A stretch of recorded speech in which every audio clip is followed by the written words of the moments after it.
94তম cricketer হিসেবে বাংলাদেশের test cap পরেন সাদমান।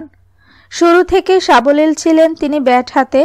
বল দেখে শুনে খেলে গেছেন এই বাঁহাতি ওপেনার। দিনের প্রথম ভাগ ছিল সাদমানের।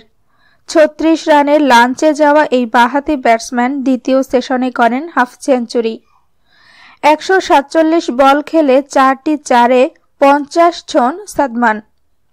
কিন্তু বিশুর স্পেনে ৭৬ রানে বিদায় নিতে হয় তাকে। তার ১৯৯ বলের লম্বা ইনিংস সাজানো ছিল ৬ চারে। তার সম্পর্কে আশরাফুল বলেন, আরে ওয়েস্ট ইন্ডিজ ক্যাপ্টেন আর বোলাররা তো জানে না যে সাদমানের মাথা কত ঠান্ডা। তাকে প্রলুব্ধ করার চেষ্টা বৃথা, কোনো ফাঁদ পেতে লাভ নেই। সে তার মতোই খেলবে।